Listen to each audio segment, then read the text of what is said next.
Babana déjà répétition. Regardez Voice. Dans la même émission. Oui, que venait episode Charlie Pakalingoma trahir héritier. Parce que héritier n'a pas de venir episode Charlie Pakalingoma. À soi, fan ça va musicien place mon abandon. Va répéter à Nakuzu.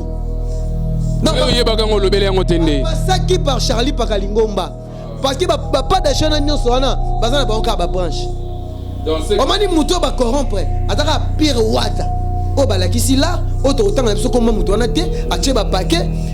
Pour na déstabiliser. Ça ba compte. Mikolo na wane ko senga. Karine Mokonzi to sengi vérité des urnes. Vérité des urnes ngo lelo yango monyango. Balobi les adage mot français zoloba. La voix du peuple c'est la voix de Dieu. Quand vous voyez beaucoup de gens au baneki ko chama bolongo nase bazoloba na ba maman na ba papa au bana ko soutenir Karine yango lelo biso bandeko ya Karine ba famille ya Karine ko to bunde to senga na bato tout ba bundisa ki Karine vérité des urnes. Vérité des urnes to senga yango bino moko bomoni bino moko bomoni na internet lelo nzamba longisi vérité des urnes ebima la poissa bino ba cordon ba patron ba chaîne oh lelo oh besoin aussi la vérité des urnes na question tuninga ya Marie Bongola tous a besoin ko kangela mutukana ti abi porté disparu osati benenge mutu osati ana mo fwa moko boye bango bandime te ke Karine bozonga na wata moti ke le minute yo surtout la libye batika na soni ba blabla balo ba makam on TV et c'est un petit balo bango malgré babande ko tinda bango habité côté on a tant que parfois on a pour buzana bango côté na meka un peu Myriam Mokonzi Marie Bongola pour tenir un échec ba tout ba derrière ba dispute ya Karine Mokonzi ba gel tout ba nasé ba janvier nasé ba tout nasé na minute victoire ya côté na bino. Aujourd'hui je suis émis yakomona ke Karine Mokonzi en réconciliation nengo lobi ko punda bitumba peut-être ezala kingate ezaki na esprit moko boya combat et kota kinanga o loba inanga ke non na bunda na loba maloba bien devant ma chère internaute na soutenir Karine quel que soit makambo nini yango mais tellement ezaki loko moko boy ya motema malamu ezaki loko moko ya ko pousser mon douter bango lelo so moni ke ne auto pese exemple bango zaki loko moko ya ko pousser o bazaki ko kota likambo ba yeba kité mais tellement nga nazaki na conviction na lobaki ke non bitumba nyeso Karine nazana ngonga na ko soutenir ye ça Karine nazana ba sœur na ba frère mazana rivalité donc fifi si waza rival ya Karine te aza sœur na ye aza congolaise lokola ye Karine na yebi pa yebi Karine dans une façon moya olakisaki Karine Mokonzi azana problème na mututé o nyeso salaka et ça parce que dans la caméra na vie privée na ye c'est une fille qui est modèle donc je vous dis que et le Rwanda Sali je pense que ezo baksa sous 5 ans il y a mandat ya Karine yango tozo senga kaka vérité des yeux wana parce que vena biso Charlie Pakalingomba et le Rwanda intérêté o ayelo na pas d'acheter na soutenir bango aza Arkeli ambulance Bunzarado eza na bato bazana sima na bango o balakisi bango mbongo par contre nga na yebi vraiment au moins yango na lo ba ki vérité des yeux ngata nazo bundela makambo ya Karine bato ba corrompre nga nazo boya ba vena biso Charlie Pakalingomba mutalanda ka place ma ezo cholaka siko yebi sanga o vie andima ke na ba Arkeli ya kotika trahison c'est que ça trahison veut à corrompre azali corrompu balakisi mbongo donc à trahir héritier watana be pona koloba parce que tango lobelanga de Charlie Paka akeneka pamba Pakalingomba ya lingomba ko bato tout bakei héritier ye moko akobeta musique abina yebana siko bato na bakei o bakei o pakazana bango est-ce que vous pensez bango 2 ans o héritier le sala makambo et salemate nazana nga porte-parole héritier te monatie botalelanga Congo température, ya maman Rosette et la fleur, Nadambu. Après avoir défilé dans la cité Pola, mais cette fois Congo Température TV. Désormais, suivez-nous sur cette chaîne. Congo Température TV. Congo Température. La patronne, Rosette la fleur d'amour, chaîne à solo. Émission religieuse. Théâtre, musique, environnement. Émission sportive. Émission politique, donc nulle part ailleurs. Pour nous avons information à temps réel. Congo Température. Et yena mo pepe asika. Ya tobina Congo Température. Et yena mo pepe asika. Bonjour Begitito. Ouais, bonjour Shadak Discored, bonjour Nabal Alliance au monde entier bazo landanga. au mikolo nazolo bakaka vraiment bateau nous besoin à 4 comptes du monde besoin de kotinda mbongo na bino bokene rapidement et pas à Fabien de Biton agence FDA na rue Dublin numéro 18 à 1050 wana na Bruxelles na Matonge ou soit bobengi ba numéro de téléphone na petit temps pour na besoin de précision ba numéro à Paris. Merci beaucoup na yemoko Richi Kapinda R9 na pesimot na Igor Mintou Clarbo Boula le mignon garçon de Paris le véritable moi na poto babi le baby face cash money simana Western Union na pesimot pe na amigo ngombo mokonza 26 commune pe na bato tout bazo talanga au bazana Irlande na Londres na ba maman nyonso vraiment au bazo landanga partout dans le monde na ba papa pe na ba au baza lokolanga na pesi bango mbote donc bisika to bazali ya rolandanga pe gititan. Ah, les parallèles aussi bilo. Auto mona izaka yo to ningisimo lo mo par rapport à bafana Karim le oyo ba peso confiance. On appelle ça no moi trop. Dans no moi trop. Ba pele kota ba mama bazobenga. Ba mama bazobenga. Ba femme respectueuse, ba mama responsable. Ba mère à famille bazobenga, bazo peso ba conseil. Et ça nini n'habité par rapport musoba benga flatterie et ça on intérêt au salon on est ni to bozo côté la Karine ezaka par rapport concert na yo ndeko no bozalaka na ye par rapport ya ba bien fait tout n'habité expliquez-nous votre pas comprendre. Merci beaucoup pour cette question. D'abord cet amour réseau là que ça parce que nazola qui ça honnêteté nanga nazola que ça quelque chose d'amour envers quelqu'un donc parce que babi elo relé qui l'amour du prochain zaté peut-être le lot moi batu ba comment on bosse à moi d'âge il faut aimer ton prochain moi malgré tout moi au bat bazolo malgré batumsu bazo mona c'est comme si ils ont intérêt moi c'est oh non là n'est pas Karine d'abord c'est l'amour du prochain parce que je vis avec Karine je fais ça avec tout amour comme je dis parce que batu ba comprendre raté au moni mutu so dans ba problème atala ka bato ba ko soutenir ye omoni er moko pe problème pe et même mutu na traumatisme et même un peu mutu ko mona pe ozana ba problème ozomona pe et même yo pe na ba ndenge mo boy et nga façon ya ko édifier Karine ezaki kaka ya ko soutenir ye c'est ça qui façon nga donc elo ocholo bana oh non bat bazo benga nga za par intérêt non moi je vais pas faire l'intérêt par rapport à ma Karine non c'est l'intérêt pourquoi parce que solo nazo ça l'intérêt un jour Dieu va me punir. Et peut-être,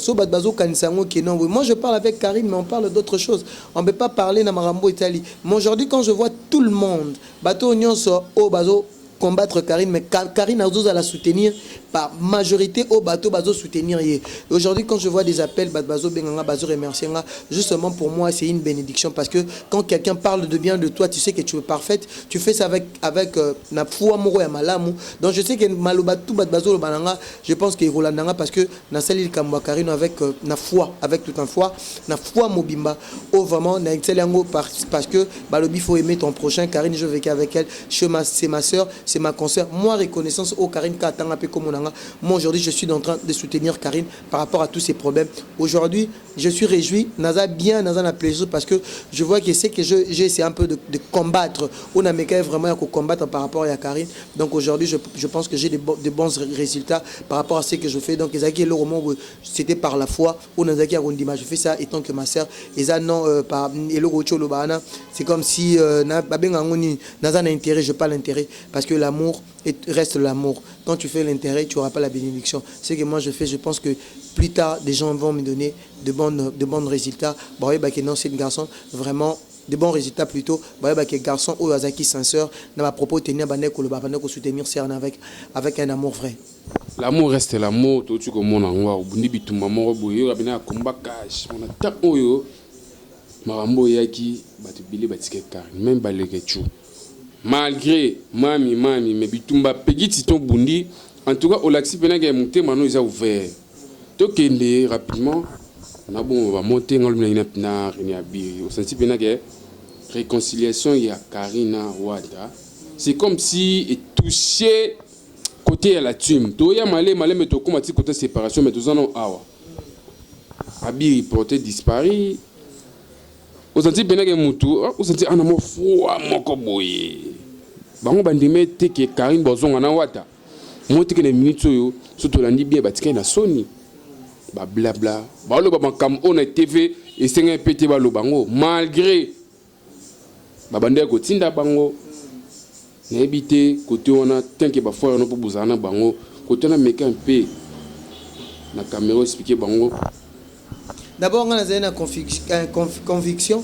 parce que j'avais toujours une décision tant na kota marambo. C'est pas qu'il y a kota qui on c'était les qui façon moko ya soutenir ma sœur, mais nazaki na conviction na yebaki que moni bato nyonso bato nyonso bayaka na liloba ya nzambe, bato nyonso bazara na kondima bazara que non aza décisif devant quelque chose naki décisif malgré que bato bane ko loba ki nga na ju ba problème ebele na kuta na ba danger, mais lelo que malgré que non mambo Karine lelo o ezaki na héritier lelo pesi biso mo résultat malamu. Donc aujourd'hui je suis émis ya komona ke Karine Mokonzi en réconciliation nengo lobi ko bunda bitumba peut-être ezala kingate ezaki na esprit moko boya combat et kota kinanga o loba inanga ke non na bunda na loba maloba bien devant ma chère internaute na soutenir Karine quel que soit makambo nini yango, mais tellement ezaki loko moko boy ya motema malamu ezaki loko moko ya ko pousser mututé bango lelo so monique ne auto pes exemple bango zaki le roman boya ko pousser o bazaki ko kota likambo ba yeba kité, mais tellement nga nazaki na conviction na le baki que non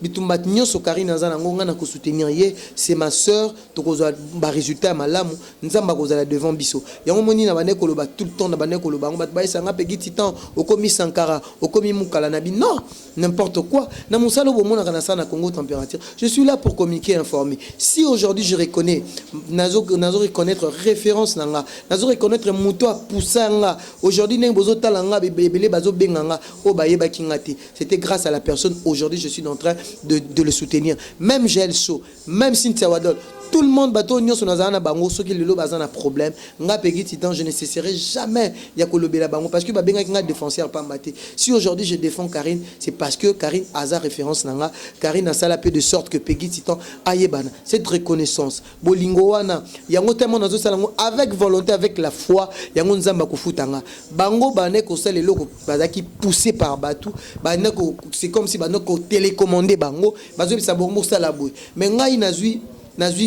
nanga coup de pouce ya mutute ou abisika que non parle pour Karine pegi je vais te donner 300, je vais te donner comme ça bato batinde langa o baidanga onazana bango bato quoi ba krambo bula na agence FDA bisika na salaka. Donc je suis pas là pour Karine pour l'intérêt, parce que même si les loba ba pesingalité mais na force na liloba na mutuya onga na sali ya ko bimaka devant itandoike devant télévision ko lobela Karine un jour Dieu nzamba kozongi selanga amona que j'avais pas l'intérêt na makambo na ma histoire. C'était seulement façon de soutenir Karine parce que Karine reste notre baoba. Namo qu'il faut qu'on dise Mamoutou. Parce que moi, si je suis venu dans ces boulots, la personne que j'ai enviée et j'ai entendu parler, c'était Karine Mokonzi quand j'ai entré au cyber. Et aujourd'hui, je suis avec elle. C'était parmi mes rêves de rencontrer Karine Mokonzi, d'être ensemble. Et en plus, rêve n'a comme réalité. Parce que quand je rencontrais Karine Mokonzi, à comprendre qu'il n'y a pas avec tout amour,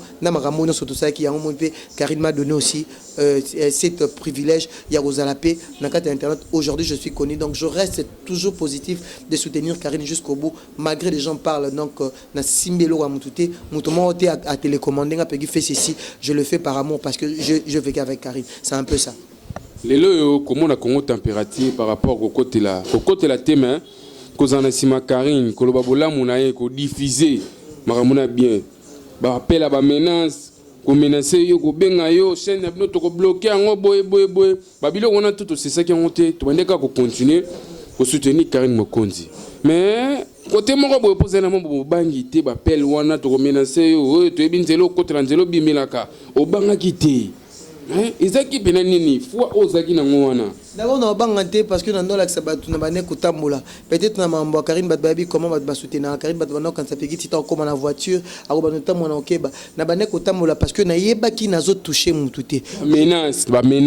na zai ko banga menace parce que na yebaki eloko ngai naza ko bundela na yebiki ozana litomba malgré que ezana eloko moko boy o na yebi mutuna makolote, mais tellement je connais l'histoire na bandaki ko kota likamo parce que je suis parmi bateau pe lelo bazana presse en ligne au pe bafanana Karine. Quand je défends quelque chose cause morobo on a yebi, donc ça veut dire que au balobaka il y a jamais eu malédiction sans cause. Donc na cause à la maudité mutumo ta kolo balanga mabe na likambo peut-être on a yebité mais tellement na yebaki likambo. Donc je pense que na eno yebaki liboso nanga liboso nanga il faut qu'on a l'exango batuke naza nanga na intérêt mon côté na kobanga te na otamola malgré que nazo ki ma menace comme tu as dit il y a beaucoup de gens qui m'appelaient batebele pe batike nga ba plainte mais nazo saisir toujours molende ya batu musu ba benga pona ba corrompre nga je peux même citer le nom mais je veux pas citer le nom parce que bomona ki na ba émission précédente na senga ki batu pardon na cita ki ba komwa batu mais simplement c'est même thème zaki kaka j'étais là aux zaki objectif nanga ya ko défendre toujours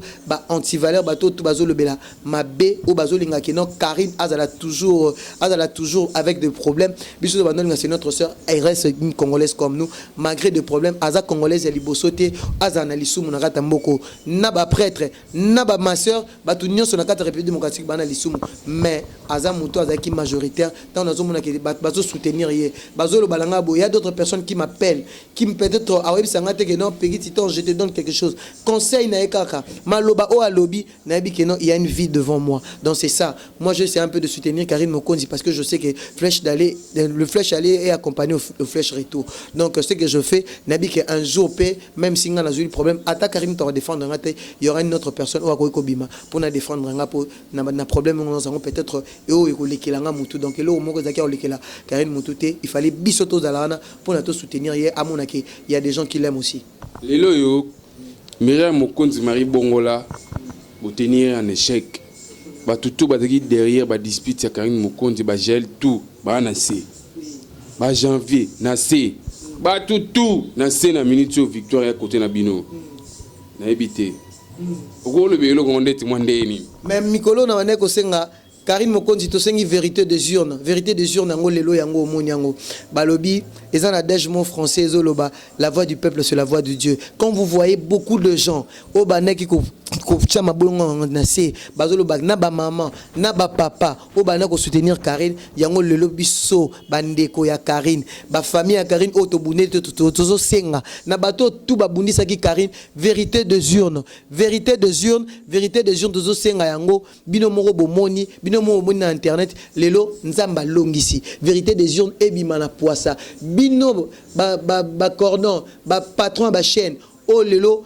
o besoin de senga vérité de urnes na question tuninga ya Marie Bongola toza besoin ya kokangela mutu kanati balobi pardon ezakelo komo o libéra ka mutu donc mutu o a se sentir piqué yene mtaye ba ka faire donc Karine Mokonzi abane ko se sentir piqué parce que ayeba kike vérité de urnes ekobima donc na minute so tozo senga na ba cher internaute toza na besoin ya vérité des urnes na makambo Karine Mokonzi parce que et si to moni yango boyebi déjà résultat mais babi miseleso résultat vérité des urnes donc Karine Mokonzi ezaki façon moko ya kolakisa bato ke elle était innocente malgré makambo parce que mututu azanga ka défaut netinga yana bato musu ba finga nga petit temps songi petit temps garçon boy mais soko tali ba qualité nanga otali na bato bafana ngo nazana moi bien fait nanga donc pourquoi bino bobo sana kaka bolamu pona mabe ya mukolo moko mabe pezala ki yonate mais biso dozo senga na problème oyo tuninga na question zo tuninga Marie Bongola bapesa biso vérité des urnes pour na makambo Karine Mokonzi toyeba vérité des urnes toza na besoin maman Arlette Matoko asenga ki vérité des urnes maman na biso maman Petronelle asengi vérité des urnes batu nyonso ba maman nyonso ya Paris ba maman nyonso ya Belgique mère Mégé ba maman baza ebele o bazo senga tina Paris ba tantine mami tina Italie bazo senga vérité des urnes ya makambo Karine Mokonzi Marie Bongola toyeba vérité des urnes Marie Bongola tokoye ba vérité des urnes. Vérité des urnes essayez bani déjà. Toyebi déjà vérité des urnes. Biso on a besoin siko bache la biso soki nana kobima. Pour na yebi cette vérité des urnes na makambo Karine Mokonzi ni nango salami. Analyse sur les net ka yo mondo lubango. Na to ko mona wa na direct ya Glo Langi. Te Karine mala moi. Karine en tout cas nzambo apambola e komona ke yena fifisi wa rival na e par rapport à RTG ya mo ba dispute mambo belé. Ndekuna awa auté kotika biso par rapport ya makambo saleme na Turquie bando na biso bakufaki ndeko ya fisi ya paza ki wana mais komona kana jui ya ngwache na page mais likambo senga pasi omona vie ata osana pomna mutu ton to so jui likambo fo assista ka même maintenant na mamu msusu komona Glo Langi ko sa direct ko lobake ata jui matanga na ya matanga te pongana guerre za tiliwa tant mutu na pasi comment la Karine Kutu rival nae par rapport à déjà mambo belé a tient page a tient ndeko nae na ebité ki mutema mabango atisa la batu tina mutema mais ndeko tant na senga vérité des urnes bato ne se ba qualifier ki Karine o ndumba o azaboye o boye ba kombo tout bo pesa Karine yango tant nazo senga vérité de gens pour ngo lakisa ki to lakisi to si simplifier devant bateau nyonso o ba mbisa ki biso ma ono kimi question na répondre té nazo répondre aux questions na question pour ngo lakisa ki Fifi Siwa aza peut-être rival ya Karine té aza sœur ya Karine o aza rival na musala mais na ki famille en dehors na privé aza relation ya Karine pas aza sœur ya Karine parce que ba travailler place moko parce que Karine aza na makila lokola Fifi Siwa aza na motema lokola Fifi Siwa malgré batumso yo tangi komona ba motema mabe Karine aza moto aza na grand cœur bato ne bafona na Karine ba bien ngote ozomona même yo moko zolo bake malgré motema mabe yango ya Karine comment ko poster likambo ya Fifi Siwa o ba yebike bato bafinga ka Karine bazaka ba rival pour mona que Karine sala ramamsu na caméra en dehors à caméra Karine c'est une fille modèle moi je vous le dis puis en plus Karine c'est une fille timide Karine ne parle pas même beaucoup Karine ayebi aza très social abi ko fond na mutu malgré le nazo kama bat bazo misabo Karine aza na grand cœur Karine auti na famille moko eza structuré ayebi ndenge nini ya ko vivre na mutu tanga moni ndeko na ye parce que Karine ayebi Fifi Siwa ya ko bomba te ayebi yango si tango za kino malgré le par rapport à la guerre par rapport à la guerre ba combattre Karine Mokonzi pour na Fifi Siwa zo place eza batu ya Fifi Siwa na batu msou ba côté guerre balinga Karine te mais bomoni komona Fifi Siwa ozo comprendre Fifi Siwa kozwa matanga Karine parce que mutu mususu o boteli musala ko ina ko bokelo maladi parce que Karine ngo lelo Fifi Siwa aza très bien atika lo mona mabete parce que tanga zui matanga Karine soutenir te yango tozo lo baka ke Marie Bongola tozo na besoin ya vérité des urnes Karine aza moteur mabe na mutute c'est une fille qui va avancer je parle du bien parce que je sais un jour des gens qui me regardent je pense que ça sera aussi mon tour. Karine Azalango. Pourquoi deux zones d'imate? Karine Azam majoritaire et Batumsou Baza majoritaire. Pendant que l'examen Azam majoritaire, il y a qu'à diffuser information à Mawayande Konaye, Boromon Nenge, Fifi Siwa a la soutenir par grâce à Karine parce que Batou Baromon a siko monté ma Karine par rapport Ndengenini Karine a soutenir sœur Naï mais Bamisou Souba au Salangote. Kolo Barali soutenir Karine Azana rivalité, c'est Karine Azana ba sœur, na ba frère, Mazana rivalité. Donc Fifi Siwa Aza rival ya Karine te, Aza sœur Naï, Aza congolaise lokola Karine Ayebi pas ebi Karine dans sa façon moya olakisaki. Karine Mokonzi Azana problème na mutute, oh mignon soit ça là. Et ça parce que dans la caméra na vie privée Naï, c'est une fille qui est modèle. Donc je vous dis que et le Rwanda Sali, je pense que Ezo Baksa sous 5 ans il y a mandat à Karine, il y a tozo sengaka vérité des urnes. Vérité des urnes, tu es sur qu'on a point sur analyse sur le net. Séparation il y a la Tumouata. Salut Goga mon ton a tombé par rapport il y a habité. T'as arrivé à Karine de Sali Marambo. Toi qui malé malembe, OK non mo bimbate pour no kende no muke muke. Isa ka kozonga Karine réconciliation à Karina Wata ndese les séparation tonde so pour répondre à la question na sur la deuxième version eza peut-être par contre nga nazo mona ngo za prophétie bato batikala kina Wata bayila ki Wata te retour à Karine eza lokola retour de Moïse eza lokola bâton de Moïse ou ekopesa sous makam pour moi je pense ba jali bayida Wata te bah oui bayida Wata na lo abiri bayida Wata te Wata na lo côté travers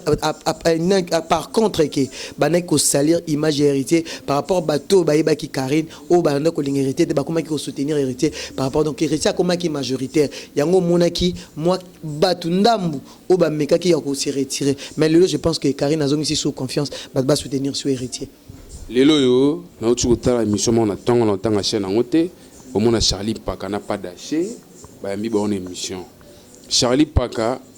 a lui soki ba longota parce que ba délire wa teleki yazo vivre na mokila ça la musique pour la taraba versas pour somba ba champagne pour entourer na ba fille yango atanga pe komba Karine Mokonzi na habité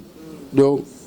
ils appellent musuka que réconciliation ya Karine tezanga na cette question nanga ezaka réconciliation ya Karine na Wata nde sali mwa mambo poko landa pe ba mo teni to ba propos teni ya Charlie Paka ne monsieur saka ba biloko kaka siko na lobi Charlie Paka pecho akendaki to sepelaka zongi lisusu moni bato basali likamwana omoni bango bandeko wana baza vraiment na esprit te na vena biso Charlie Paka Lingomba omoni Wata babenga boss live si omoni eloko wana parce que vena biso Charlie Paka Lingomba eloko eza na intérêt te o ayelo na pas d'acheter na soutenir bango Aza Arkeli, ambulance, Kunzarado. Ils ont la bateau, bazana simana bango. O balakisi bango mbongo. Par contre, ngana yebi vraiment. Au moins on a lo ba ki vérité de journée. Ngata nazo bundela makambo Karine. Bateau ba corrompre ngana zo boya. Ba vena zo Charlie Pakalingomba. Mutalanda ka placement ezo cholaka. Siko yebi sanga. O vie andima ke na ba Arkeli ya kotika. Trahison, c'est que ça trahison. Trahison veut à corrompre. Aza corrompu balakisi mbongo donc à trahir héritier watanabe pona koloba parce que tango lobelanga de Charlie Paka akeneka pamba Paka Lingomba ya Lingomba Abi bavandi kuna ba souffrir tout bazozwa te ba olia te nesko ba kesko ba olia ndeni ne kuna ba kena oza leader mon frère tu ba makamsu ba trahir wata batika boy ngana bo nazoboya tanga komba vie wana oyo a corrompre bango wana kotanga nga kombo to ndeni tanga kombo abeta gazon na bate beleke akopanza orchestre ya wata vie wana asali inane abanda ko luka mutu nini akoya pona corrompre bana mai yeso kotanga komba viango yebi moi si na epé babora ye ozo comprendre moi si na epé babora ye comment ne za bongo héritier watanabe bango baolo paka ya souffrir na héritier watanabe bazwela ba visa ba par-ci par-là yo nimi na orchestre héritier watanabe azana David Monso eza héritier aza mal aimé héritier azana makila moko lokola Karine Mokonzi ana bato balingi majoritaire mais bato ba main noire yo kasika Pakalingo mazaki na héritier watanabe na okabele mbongo viana ndem talinga mbongo bongo eza viana ba siré bango je te dis donc bato bana sima na bango ba ali natanga kombo to ndeni ngabe tika ngala tanga na kombo ya le kanana pas d'acheter est-ce que bon monango d'abord vient na biso Charlie Pakalingomba azaki na lokwa bureau ba bureau ne to ba ya ba bureau ninge ali directeur artistique donc DT directeur technique directeur artistique mais alors bazaki na charge ko lekana ba poste wana ko to bi seja ki Charlie Rubenga ba propos tenir nene mi ne to bana lo ba bureau ke mutu moko boya pire yo ozo comprendre na terme musu to bi ne ndo benga mona ki vena biso Charlie avant héritier a fungola orchestre vena biso za na pota na mutu pour na héritier watanabe yo bi viana Charlie intérêt comment za nango ngala zaki na concert ya ni ba benga na lufu mutu za charge ba mission bazonga kini c'est Charlie Pakalingomba a se retrouver raté lelo a bala mutu a coup de pouce et za héritier yango fo yeba yango à qui tu peux confier na nani ko te confier donc vieux wana balakisi mbongo andimi na mbongo pona trahir wata et là on a ebisi yo oyeba vérité makambo oyeba alobi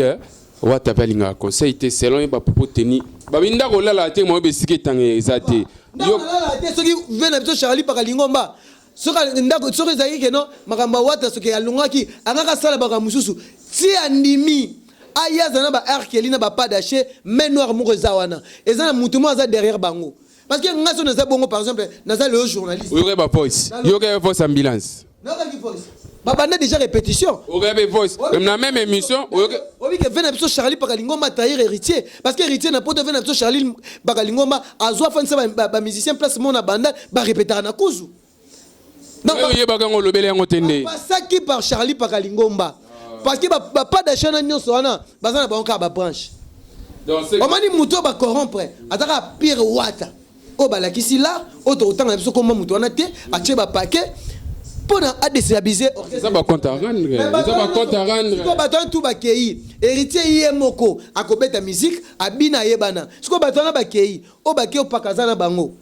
est-ce que on peut ça bango 2 ans o héritier le sala makambo et salemate naza nga porte-parole héritier te mais je suis là pour nous ça pour monter artiste et musicien bato ba kei wana o ba corrompre bango est-ce que on peut ça bango combien des ans et ça kaka façon moko ba déstabiliser héritier watanabe je te dis parce que nga na bi Charlie Pakalingomba ça fait plus de 20 ans aza vienanga aza une cicatrice à mutu pour na héritier. Vous comprenez? Il fallait que tu aies un cop na ba non sala. Pourquoi ceux qui par exemple on a neni cop cop et aussi maté wa tazo sa ba tapage za $10,000 que on a casino les na quoi ato machache. Il fallait ba musicien wana ba ke ne place musu ba ke na ba orchestre. Pourquoi ba sangani eza na menor ba bazana pour na ba déstabiliser wata. To yebi yango ils ont retour à Karine Mokonzi ni pandi mouvement Karine Koutoute Karine va sans la réconciliation na héritier batouana déjà ba ne ko sa répétition na bandalungwa yo les gars peto yeli sous ba pese ba en plein biso to lia tele ko le biso Karine musicien Karine pas rona na kuna Karine azana ba délire ne bat bazana kata la timba senga Karine mbongo lokwa ba pakana Karine na bat ba kabela ke et bon Karine n'est pas héritier à 50%. Il y a faire orchestre héritier. bave na so ba Charlie Obenga po ani batikali papa déjà pas capé déjà des vies bouillées tant Karine azalaki kuna bando lingeti obi non kolinga baka bando linga Karine yo kangane bisa yo Karine fait la promotion de l'artiste ça attaché de presse mon retour à Pecho makambo neza makambo Karine teza makambo héritier ça ba compte à rendre makambo héritier mutu moko na beta gazon a reprendre orchestre héritier n'est passé par pire héritier balaki si mbongo nde akena ba musicien et loko na ebisio okoyeba vérité makambo okoyeba vérité makambo bena biso pakati ya ndimi azana ba ambulance na boité ba batuloko anga na mimise bango te mais héritier na bato bakei na sala comme le quoi héritier boso lelo ba bete simbi boso lelo ba bete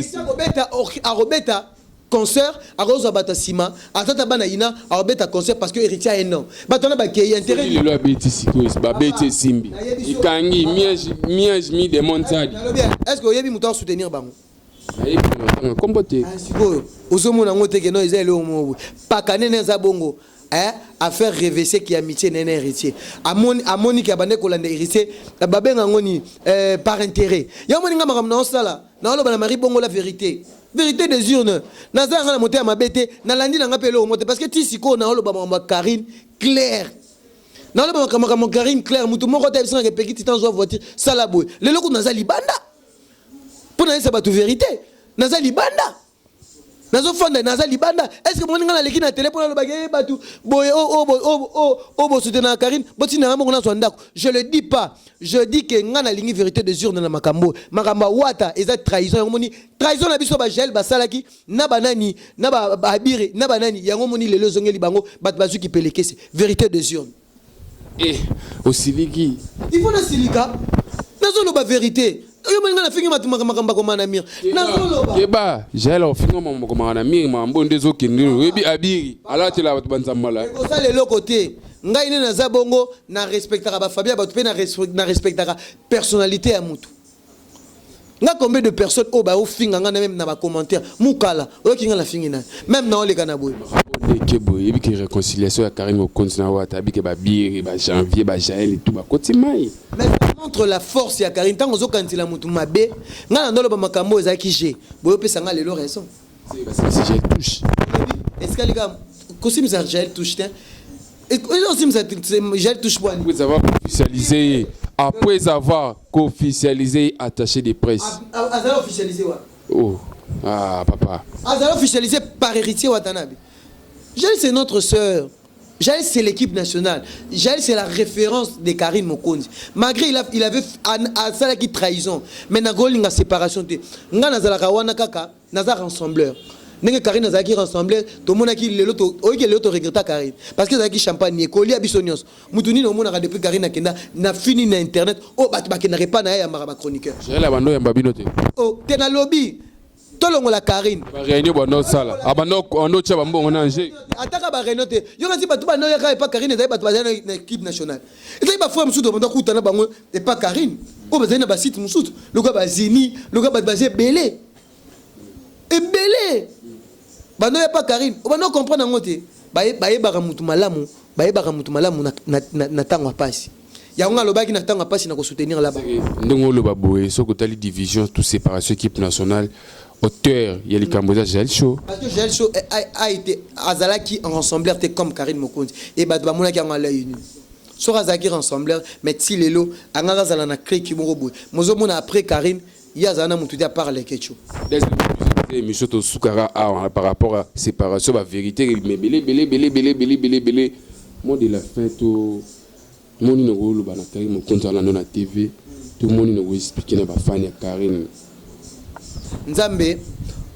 ngana ngalo bana Karine Mokonzi au monengo zabongo balobi devant des obstacles l'homme devient prudent au moninga maman nga ebisanga na Kinshasa ou bien na monde sozo kangama mutu il faut ko yeba ina faut ko tale ko kangama n'importe qui to boité parce que lelo majorité bato mabe mingi bakomi bato baza motema malamu baza mukielelo soko zo mona mutu azo epai na yo na flatterie azo mona que parce que lelo komi Karine Mokonzi abike soka lobi maloba malamu oko kabela soto ko sala boy Karine Mokonzi ma sœur tala likambo oyo kutai nango nzambe wana o bat bakanza ki le comme si yo koma traumatisé o perdre espoir na poto wana bat musu bakanza ke ba ko refouler yo mais ce Dieu là oyo bandeko lo bana sœur na biso Marie Musamu tango osalaka ye bolamu osalaka anniversaire na ye oyo mtozaka parmi ba organisatrice yango nzambe yana Marie Musamu nzambe yana bato nyonso yo soutenant oyo sala utambola pona bango nzambe wana ya bato wana bango net bazaki derrière yo babundeli yo pe en plus na nzambe. Karine sala attention soki ozalaki maloba mabe soki ozalaki ya mususu kosala batu mabe peut-être le mot bande ko se reprocher nango côté wana comportement ne zalaka bien te ma sœur Luko changer parce que nzambe alingi yo mingi Karine lelo total mutu lelo to boité il y a des gens mais comme on a majorité il y a bateau lelo nga na moni na kati internet o lelo bazali ko plaire na ba maman na ba papa o bande ko tala likamno mais bazo soutenir yo même na ba losambo même na ba conseil ça veut dire que Karine oza mutu moko bo liboso to liboso ya nzambe oza na étoile oza eloko moko bo mais va combattre étoile na yote. Ma sœur, tiens-toi fort. Tu es une femme. Oza moi si moko ya etumba. Donc il faut que nekaka bongo parce que yoza mungala bangala balala kate mona yo moko koba makasi en plus na prière parce que Moussa na biso oyo comment nango karaté et longo physiquement et comme spirituellement. Donc Karim Mokonzi batum susu babundisio na makambo babundisio na normal boité mais babundisio pe na ndenga butu. Mais tiens-toi fort, je sais que ta maman prie beaucoup. Nata kozana maman Brigitte Abisinga elle était avec ta maman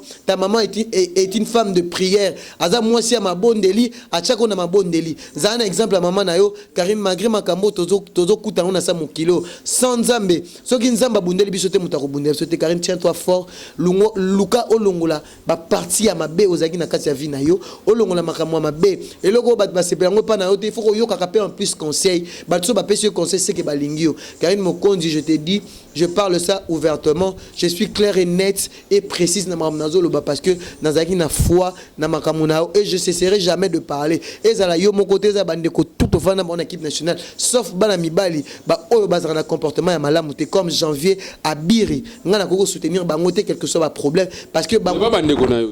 parce que bango le mabe uta ko lobawa soki bazuli kamo soutenir bango baza bande konanga mais balakisi peke un jour nga peso na zu problème bako sekanga parce que lelo na je pense pas au moni yo moko exemple fisiwa yango tozo loba na yesa ki bino Karine na ba sans sa pardon lelo bo pesinga raison que j'ai le show azaki ayeba qui sont sa pardon te mais lelo ba atso Karine nazo sala ça montre que yango nazo senga ka vérité de jour na ndenge bimi merci na Nzambe merci na Shadrach Discorette merci na Congo température o bozaki makasi bozoti kanga te nazo lekana toujours lelo ba ko mobenga ngo sita Karine za sita Karine te eza sita batu nyonso eza ba musicien eza ba comédien kala mingi te nazo préparer eloko moko une minute de vie pour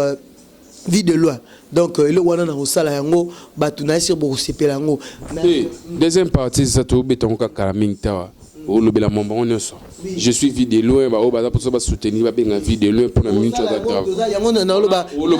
merci na Karine Mokonzi parce que mutu moko o abengi biso aza boss azozwa prise en charge. Il y a papa na biso vie de loin wana o beton na émission yango merci na Karine Mokonzi yango bo osala yango. Bon, on attend la deuxième partie. Faut botcher parce que dans solo la Karim Mokonzi projet wana yeka na bato ya Karine pour mona ke Karine na pesi merci mingi na bato nyonso balandinga partout dans le monde nazo senga na bana nyonso ya poto bato nyonso besoin na 4 coins du monde besoin kotina mbongo na bino na Angola to ya otinda bakoli na bino na Kinshasa na Angola bo contacter agence FDA ya Fabien de Bito ou soit bobengi ba numéro o ezali affiché wana ou bien soki besoin na Bruxelles bolingi bo kende ko tia mbongo na bino na Angola boke na rue Dublin numéro 18 à 1050 na Bruxelles na Matonge. Na pesi merci na ami Gongombo le célèbre parisien le véritable balobi ya benga mo konza ya 26 communes pour te dire quelque chose se prépare Clairbeau Boula le mignon garçon de Paris le Babyface babi mignon garçon de Paris le Babyface mbongo nyonso ya bana nyonso ya Paris comme na poche na ye le cash money mutu moko azana motema pembe lokola ye moko na pesi mbote na bato nyonso bazo soutenir nga otozenga mambu na pesi yo mbote mon vieux triple nationalité mona Irlande ya solo Patrick Abilan Fouamba babi irlandais moko oza na kata Irlande et congolais moko oza na kata Irlande o travailler à place stable o aza stable Ouatsala na bureau, c'est Patrick Abila Fouamba, le véritable Irlandais. Na pesi mbote na mon vieux bébé chat depuis Belgique. Na bateau tout. John Lili attend en chair et annonce. Henri Modogolongo, le célèbre Canadien. Fabien de Bilto. Fabien de Bilto, c'est agence FDA. Pas Fabien de Bilto. Bisika Bapesanga Moussala, na fondation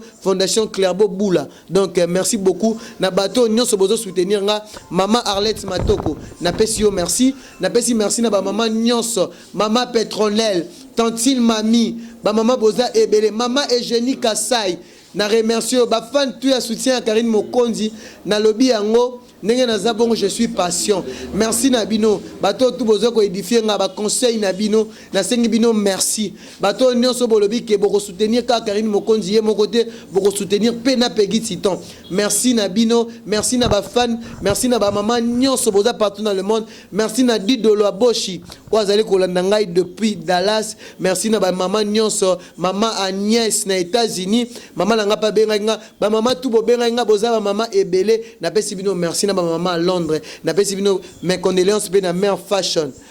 de Nantes, na pesi mes condoléances bateau tout bo soutenir nga, na pesi bino merci, bo pesa nga ba conseil parce que na dingi na za la meilleure, na za la lokola deuxième personnalité internet après Karine Mokonzi, nga ne mnatika nango. J'ai cette foi, na bi qu'avec Dieu nous vaincrons. Merci. Mon natie botalelanga Congo température, ya maman Rosette la fleur, Nadambu. Après avoir défilé dans la cité Pola, mais cette fois Congo Température TV. Désormais, suivez-nous sur cette chaîne. Congo Température TV. Congo Température. La patronne, Rosette la fleur d'amour, chaîne à solo. Émission religieuse. Théâtre, musique, environnement. Émission sportive. Émission politique, donc nulle part ailleurs. www.congotempérature.com. Pour nous avoir information à temps réel. Congo Température. Et y a mon pépé, Congo Température. Et y a mon pépé,